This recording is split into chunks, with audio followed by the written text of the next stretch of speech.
بسم اللہ الرحمن الرحیم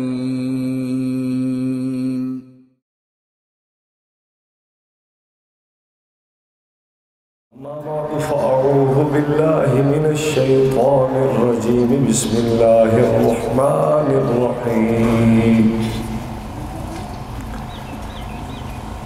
قل هل ننبئكم بالأخسرين أعمالا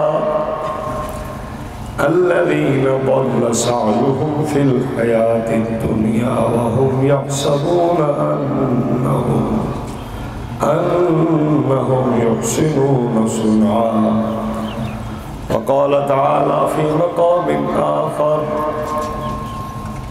لقد كان لكم في رسول الله أسوة حسنة.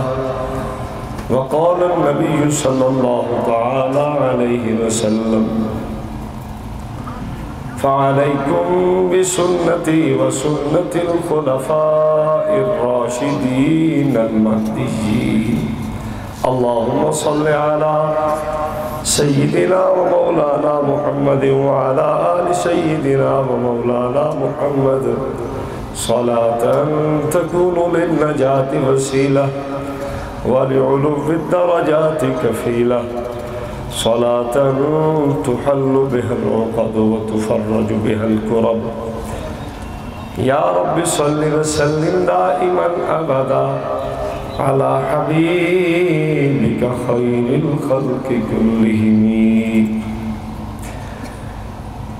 لكل نبي في الأنام فضيلة وجملتها مجموعة لمحمدی. برادران ذی وقار، بزرگان ملت، شرفائے قوم، ہمارا یہاں آج کا یہ اجتماع تحفظ سنت کانفرنس کے نام سے منعقد ہے.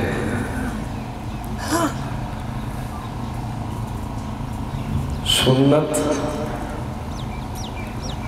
رحمت دو عالم صلی اللہ علیہ وسلم کی، چونکہ یہ آقا کی سنت ہے، اس لیے خدا تعالیٰ کے ہاں سنت کا بہت بڑا مقام ہے. اور ایک بات طے ہے کہ جیسے اللہ جل مجدہ کو اپنے نبی مکرم رحمت دو جہاں سرور کون و مکان صلی اللہ تعالی علیہ وسلم کی ذات گرامی سے پیار ہے، محبت ہے، ان کے مبارک اور مقدس جسد سے نکلنے والے اعمال سے بھی خدا تعالیٰ کو پیار ہے.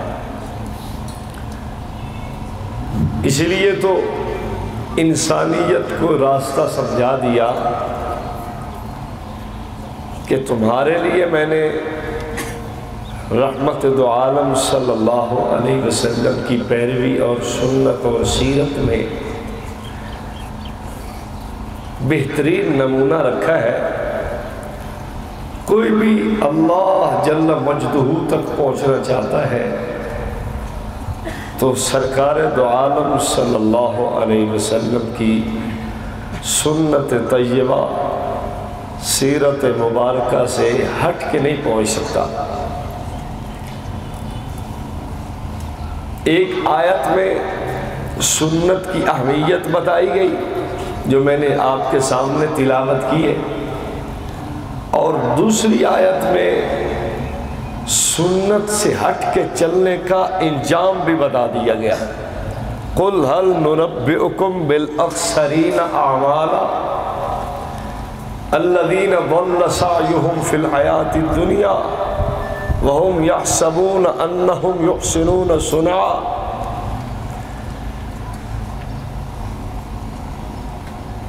قرآن کہتا ہے رحمت دو عالم صلی اللہ علیہ وسلم کی زبان مبارک سے اعلان کرایا، سب سے گھاٹے والا شخص بتائیں کون ہے؟ سب سے زیادہ خسارے والا آدمی کون ہے بتائیں؟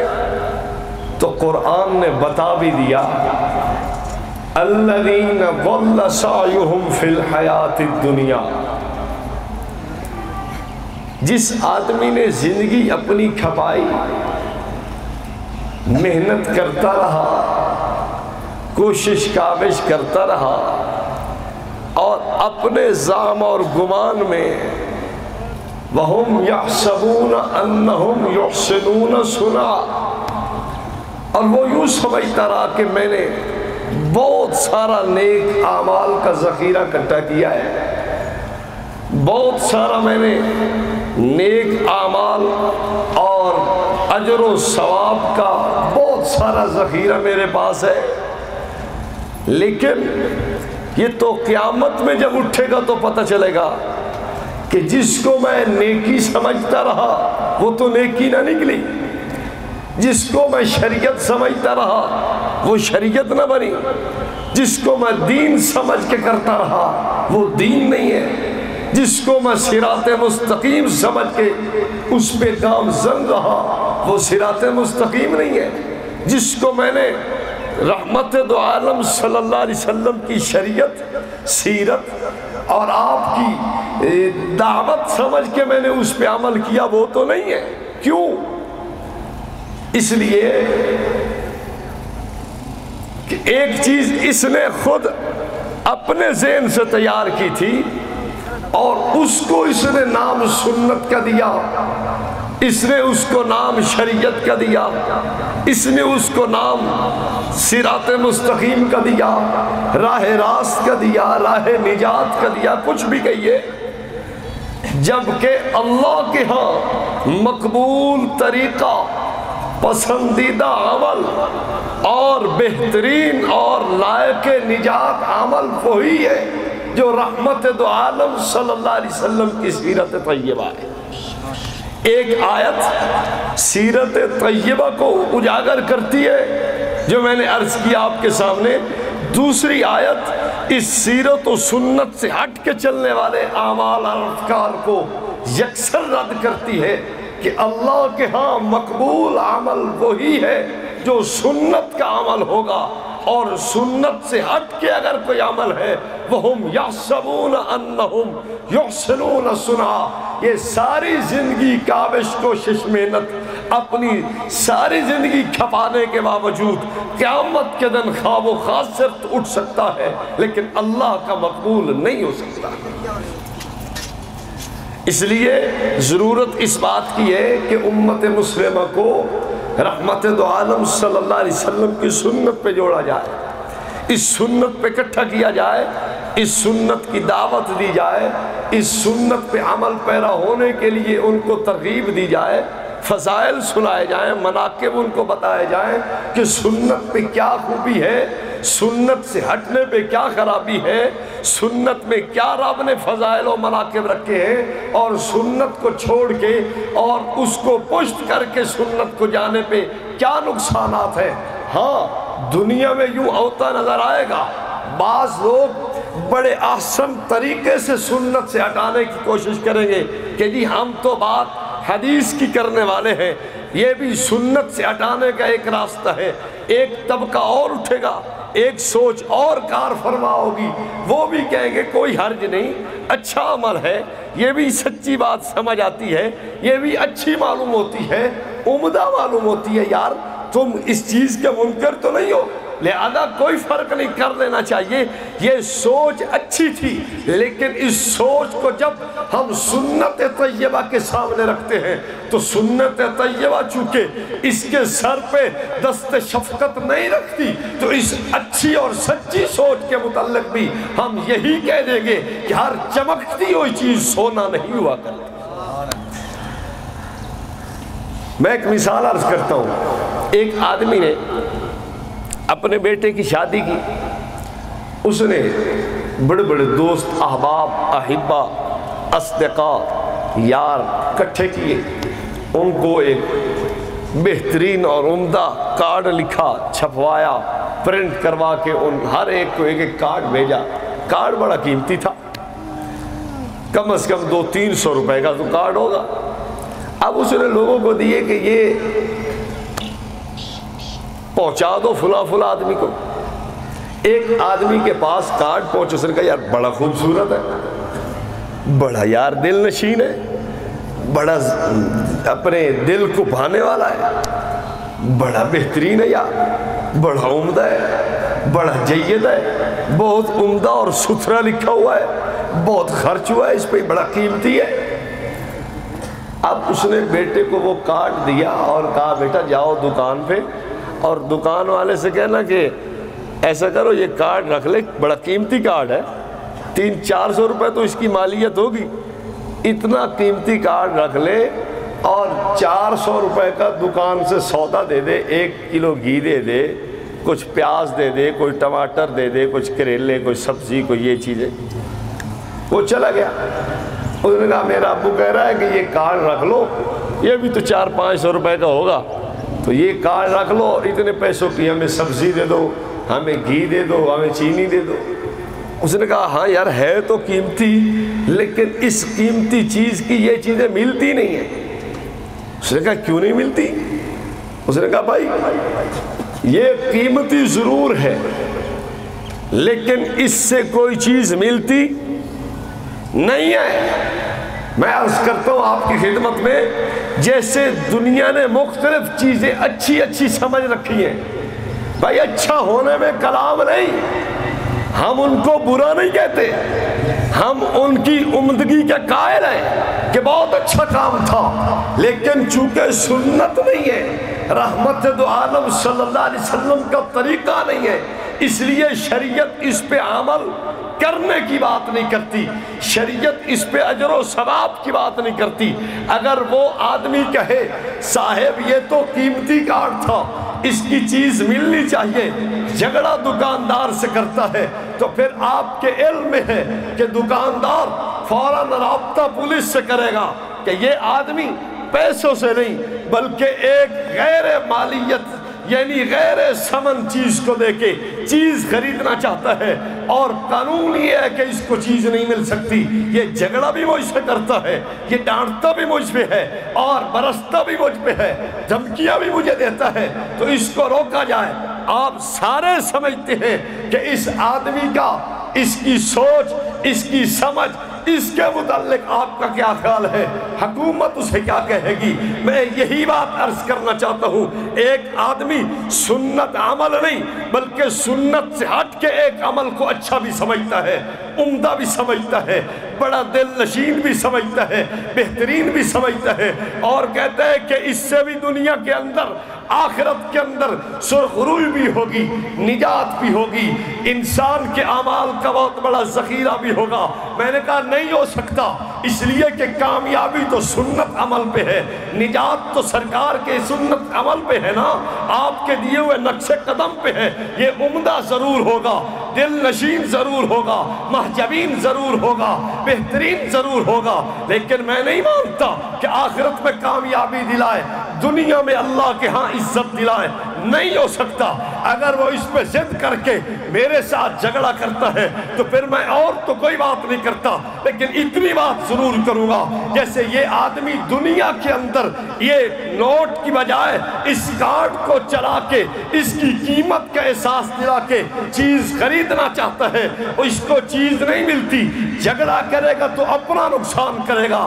اگر یہ آدمی عمدگی ظاہر کر کے عمل کی، کہنا چاہتا ہے کہ یار اللہ کے ہاں مقام مل جائے گا، اللہ کے ہاں رتبہ ملے گا، نجات ملے گی، جیسے وہ خواب و خاصر ہوا ہے ویسے یہ بھی خواب و خاصر ہوا۔ اس لیے عرض کر رہا ہوں کہ سنت عمل کو تھامنے کی ضرورت بھی ہے، سنت عمل پہ عمل پیرا ہونے کی ضرورت بھی ہے۔ میں ایک دو مثالیں عرض کر دیتا ہوں، بات ڈھکی چھپی نہ رہے تاکہ بات کھول کے ہماری سمجھ میں بات آ جائے۔ دیکھیں جی، ایک آدمی مجھ پہ اشکال کرنے لگا، کہتا مولانا درود شریف پڑھنا اچھا کام نہیں؟ میں نے کہا بہت اچھا کام ہے، بڑا اجر و ثواب ہے۔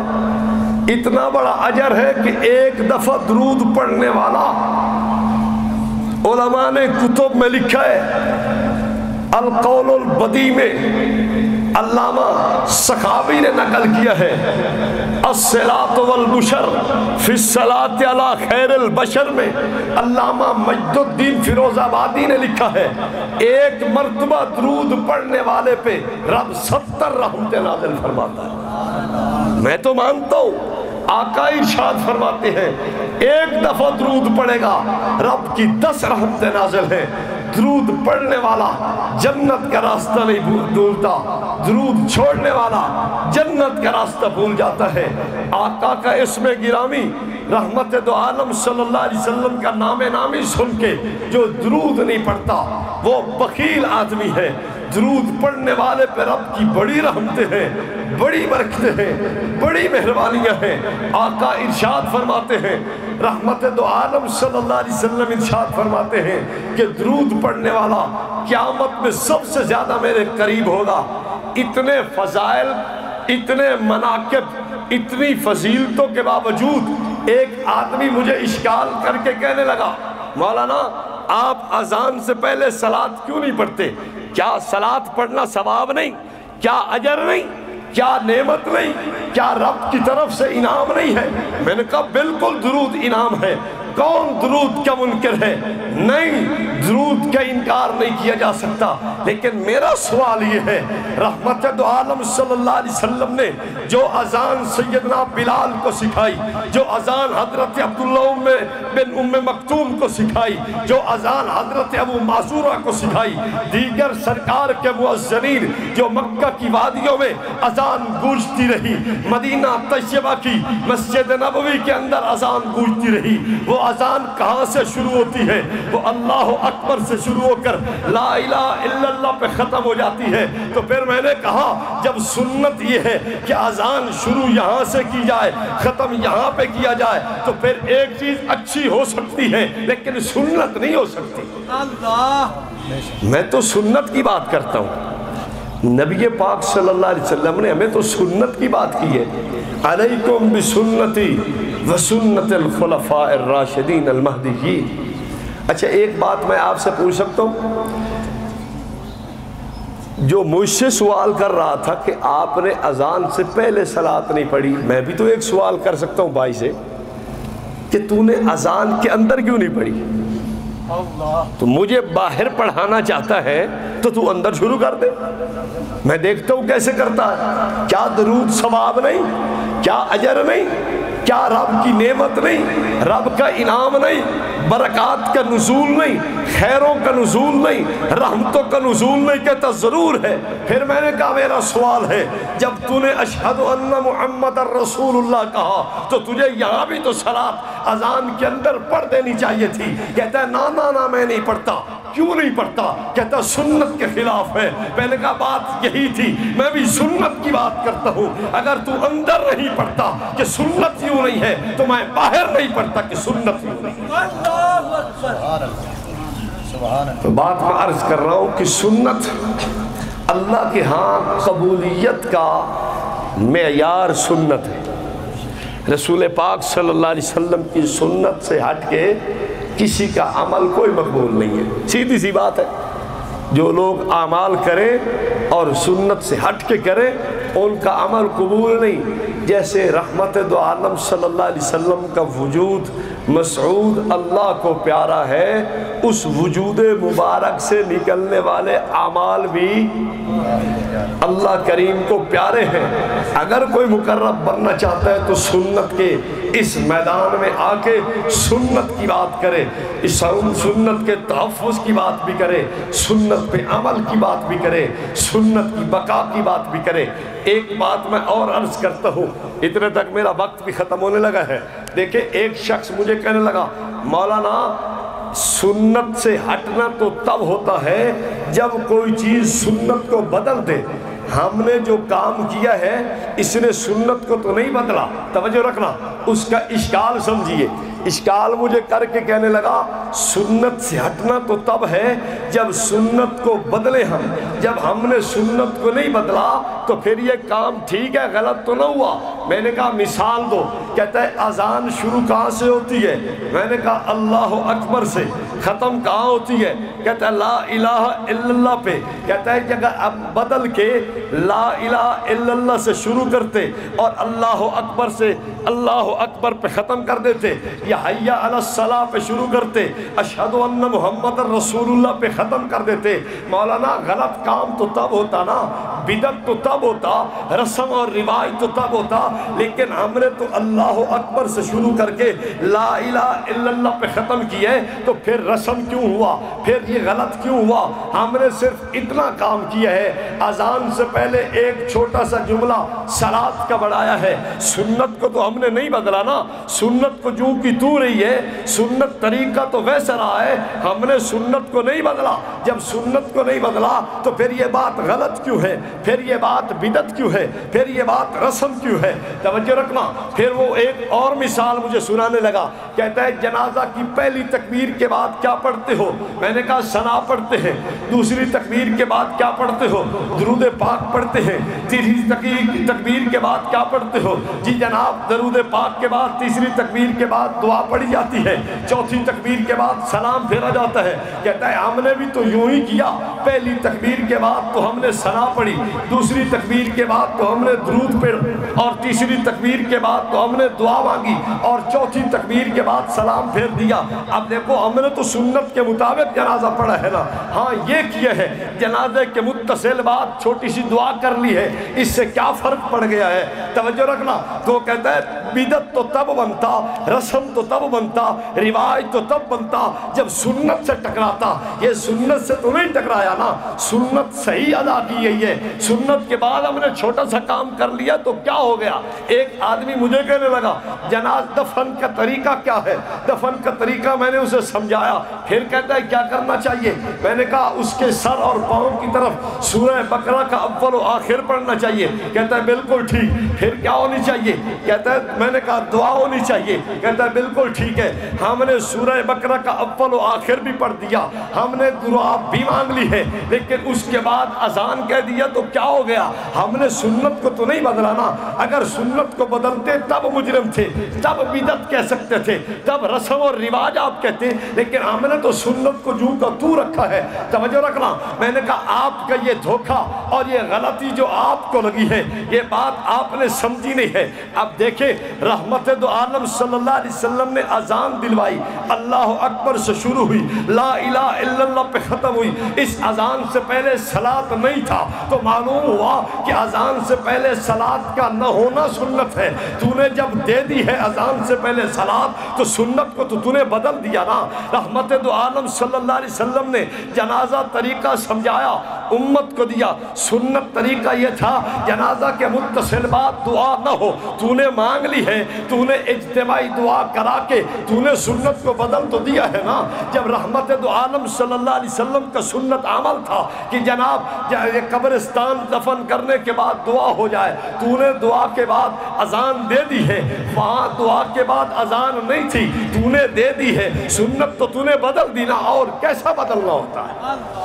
ایک آدمی مجھے اور کہنے لگا مولانا تم پتہ کیوں نہیں مانگتے جنازے کے بعد دعا؟ میں نے کہا ہاں۔ کہتا ہے اس لیے کہ تمہیں پتہ ہے میت کی بخشش تو ہونی نہیں ہے، اینو لگنے لپتر تو ایسا کئی دعا مانگ کے ایدی بات سے کوشش کری۔ توجہ رکھیں، میں نے عرض کیا یہ بات نہیں، مشکات شریف جلد اول صفحہ 149 پہ روایت موجود ہے، ما من مسلم یموت فیصلی علیہ ثلاثۃ صفوف الا اوجب کان مالک اذا استقل اہل الجنازۃ جزاهم ثلاثۃ صفوف۔ روایت موجود ہے، رحمت دو عالم صلی اللہ علیہ وسلم نے فرمایا جب مسلمان کوئی مرتا ہے اور اس کے جنازے پہ 3 صفیں مسلمانوں کی جنازہ پڑھ لے، 3 صفیں مسلمانوں کی نماز جنازہ پڑھ لیتی ہیں، تو اللہ اس کے لیے جنت واجب فرما دیتا ہے۔ ہمیں تو یہ یقین ہے کہ ہم نے میت پہ جنازہ پڑھ لیا، ہمارے نبی پاک صلی اللہ علیہ وسلم نے فرما دیا کہ بخشش، بولیے نا، بخشش ہو چکی ہے۔ اب ہمیں بخشش کا یقین ہے، ہم نے یہاں دعا نہیں مانگی، ہمیں تو یقین ہے ہاں یہ تو وہ مانگے گا جسے یقین نہ ہو، وہ دوبارہ مانگ رہا ہے۔ ہمیں تو یقین ہے کہ ہمارے میت کی بخشش ہو چکی۔ آقا ارشاد فرماتے ہیں، صادق و مصدوق پیغمبر ارشاد فرماتے ہیں، رحمت للعالمین ارشاد فرماتے ہیں، سچوں کے سردار ارشاد فرماتے ہیں، واللہ ما یخرج منہ الا حق کا جملہ فرمانے والے ارشاد فرماتے ہیں کہ خدا کی قسم اس زبان سے حق کے علاوہ کچھ نہیں نکلتا۔ وہ ارشاد فرماتے ہیں جب جنازے پہ 3 صف مسلمانوں کی رب العالمین کے سامنے جنازہ پڑھ کے بخشش کے لیے جنازے میں دعا کر دیتی ہے، خدا میت کی بخشش فرما دیتا ہے۔ اب مجھے بتائیے، مانگ وہ رہا ہے جسے یقین ہے یا وہ مانگ رہا ہے جسے یقین نہیں ہے؟ اعتراض تو اپنے پہ تھا، کر مجھ پہ دیا اس نے۔ خیر ہمارے بھائی ہیں نا، کرتے رہتے ہیں اس قسم کے اشکال۔ تو میں عرض یہ کر رہا تھا بھائی، سنت طیبہ کے مطابق ہمارا عمل ہونا چاہیے۔ سنت کے پھیلانے کی بڑی ضرورت ہے۔ اللہ تبلیغی جماعت والوں کا بھلا کرے، نبی پاک صلی اللہ علیہ وسلم کی سنت کے لیے در در پھر کے بات کرتے ہیں کہ نبی پاک صلی اللہ علیہ وسلم کے سنت اور مبارک اور نورانی طریقے میں کامیابی کا یقین اور آپ کے طریقہ مبارک سے ہٹ کے ناکامی کا یقین ہمارے دل میں آ جائے۔ تو یہ سنت کو پھیلانا بھی ہے، سنت کے تحفظ کی بات بھی کرنی ہے، سنت کی بقا کی بات بھی کرنی ہے، اور سنت پر امت کو لانا بھی ہے۔ ہماری جماعت عالمی اتحاد اہل سنت والجماعت کا کیا کام ہے بھائی؟ ایک ہے سنت پہ لانے والے، ان کو کہتے ہیں تبلیغی جماعت۔ تبلیغی جماعت والے ہمارے بھائی لوگوں کو سنت زندگی پہ لاتے ہیں، اور ہماری جماعت متکلم اسلام حضرت مولانا محمد الیاس گمن صاحب حافظہ اللہ اور ان کے ساتھ دیگر چلنے والے حضرات، ان کی کوشش یہ ہے کہ امت کو سنت پر باقی رکھا جائے۔ وہ سنت پہ لانے والے اور یہ سنت پر باقی رکھنے والے، امت کا سنت طریقہ بچانے والے۔ اس لیے اس کی بھی ضرورت ہے، اور اس کی بھی ضرورت ہے یا نہیں ہے؟ سنت پہ لانے والے آدمی بھی چاہیے، اور سنت پر امت کو باقی رکھنے والے افراد بھی چاہیے۔ اس لیے کہ بعض وہ ہیں جو سنت پہ آنے ہی نہیں دیتے، اور بعض وہ ہیں کہ جو سنت پہ، شیطان کی پہلی کوشش تو یہ ہے کہ آدمی سنت پہ آئے ہی نہیں۔ جب سنت پہ آتا ہے آدمی تبلیغ والوں کی محنت سے، اب شیطان کی کوشش یہ ہے کہ سنت پہ رہے نہیں، سنت چھوڑ کے کسی اور طرف جائے۔ تو ہم نے شیطان کا وہاں بھی راستہ روکنا ہے، تبلیغی جماعت والوں کے ذریعے سے امت کو شیطان سے بچانا ہے، اور یہاں بھی بچانا یا نہیں بچانا؟ سنت طریقہ احیاء بھی کرنا ہے اور سنت کا تحفظ بھی کرنا ہے، یہ بھی ہمارے ذمہ ہے، وہ بھی ہمارے ذمہ ہے۔ سنت پہ لانا بھی ہماری ذمہ داری ہے، اور سنت کا تحفظ کرنا یہ بھی ہماری ذمہ داری ہے۔ کہتے ہیں کہ جی ایک مولوی کا نام لکھا ہے کہ بار بار مناظرے کا چیلنج کرتا ہے، اور اس کے چیلنج کو کوئی قبول کرنے والا نہیں ہے۔ ایسی بات نہیں ہے، ہم ان کے چیلنجوں کو قبول جگہ جگہ کر چکے ہیں، لیکن ان میں جرت نہیں ہے۔ ہماری جماعت کے امیر یہاں تشریف فرما ہے حضرت مولانا قاضی نوید سے، اگر ان کو شوق ہے تو اپنے اسٹامپ پیپر لے کے اس پہ اپنے دستخط کریں، علاقے کے بڑے جو ہے نا ان کے دستخط کر کے اوپر صرف اتنی تحریر لکھ کے دے دیں کہ ہم علماء دیوبند کو مناظرے کا چیلنج کرتے ہیں، پھر میدان لگ جائے گا، دیکھتے ہیں کیا کرتے ہیں۔ بات سمجھ آ گئی؟ بس اب آپ ان سے یہی بات کہیں، اگر کوئی ہمارے متعلق، ہمارے اکابر، ہمارے عقیدے کے متعلق چیلنج کرتا ہے تو آپ نے ان کو یہی تحریر لکھنی ہے کہ جناب آپ ہمیں اسٹامپ پہ یا اپنے لیٹر پیڈ پہ لکھ دیں کہ ہم علماء دیوبند کو مناظرے کا چیلنج کرتے ہیں۔ ہمارا کام ہے دعوت، ہم دعوت والے لوگ ہیں، دعوت بھی دو قسم کی ہوتی ہے، ایک دلائل کی، ایک فضائل کی۔ فضائل کی دعوت بھی ہمارے لوگ کرتے ہیں، دلائل کی دعوت بھی ہم دیتے ہیں۔ ہمارا کام دعوت کا ہے، ہم دعوت لے کے چلتے ہیں۔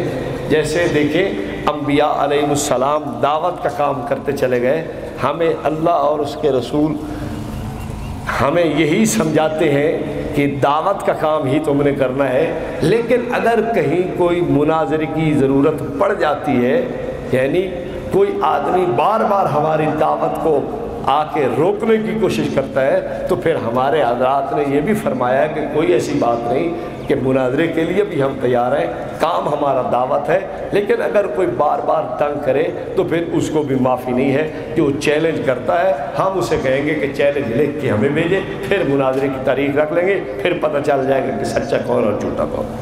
وَأَقُولُ قَوْلِي هَذَا وَأَسْتَغْفِرُ